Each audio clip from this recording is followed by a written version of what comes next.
The wind blew wild across the open land, stirring dust and snapping at the edges of her worn coat.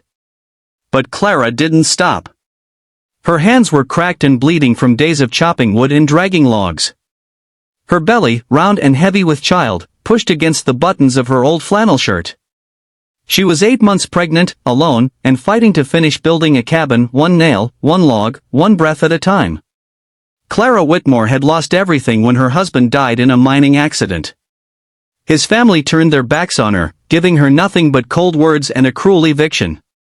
With no money, no home, and nowhere to go, she clung to the only thing left to her, a small patch of untamed land in Wyoming that her husband had bought before he died. With nothing but her strength and the will to survive, Clara made the long journey to that land. There were no neighbors, no town nearby, just wilderness and silence. But she wasn't afraid. She had a child growing inside her, and she would not let that child be born into despair. Every day, she worked from sunup to sundown, hauling wood, chopping trees, and slowly putting up the walls of her future. There were nights when she cried from the pain, when her hands bled through the gloves, when her body begged for rest. But she never gave up. Her baby gave her purpose, and that purpose gave her strength. She thought she was completely alone. But someone had been watching her from a distance. Bo Langston was the richest rancher in the entire county. He owned thousands of acres, hundreds of cattle, and a name people respected. But he carried a sorrow no one saw. His wife had died of cancer years ago, and since then, he'd locked his heart behind steel walls. Everyone in town knew not to bring up the past around him. One evening, while out riding to clear his mind, Bo saw her. A woman pregnant, tired, and fierce, lifting wooden beams and hammering with determination. He watched as she stumbled, fell, and then quietly cried. But she didn't stay down.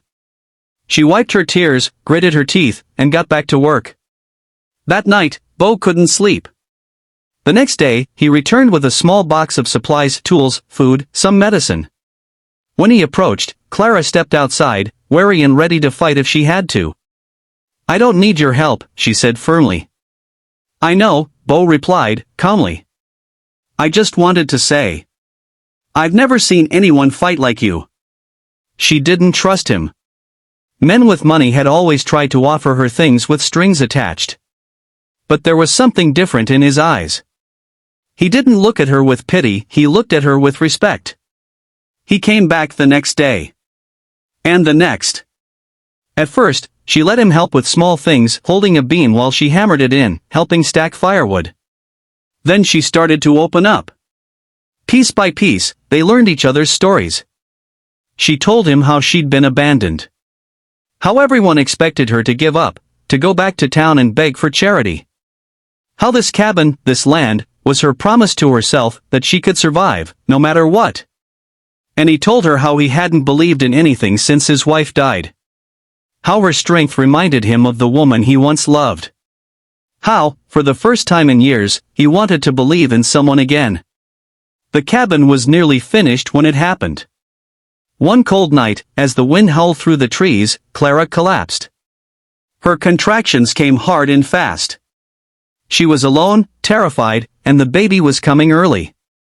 She screamed for help into the night, not expecting anyone to hear. But Bo did.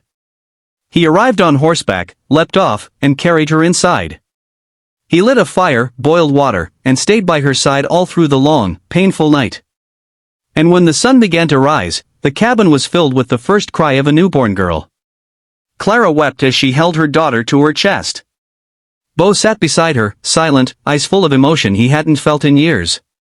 Days passed. Then weeks. Bo came every day.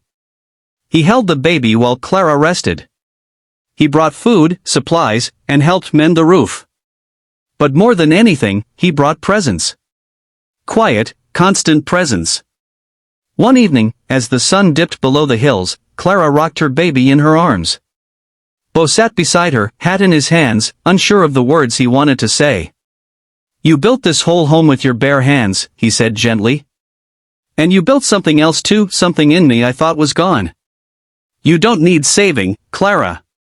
But if you'll have me, I'd like to be part of this. Not to take over. Just to stand beside you." Clara didn't speak. She leaned her head against his shoulder, and together, they watched the sky fade into stars. From broken pieces, a new life had been built.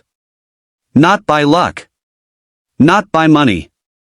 But by courage, and hope, and the quiet strength of a woman who refused to give up.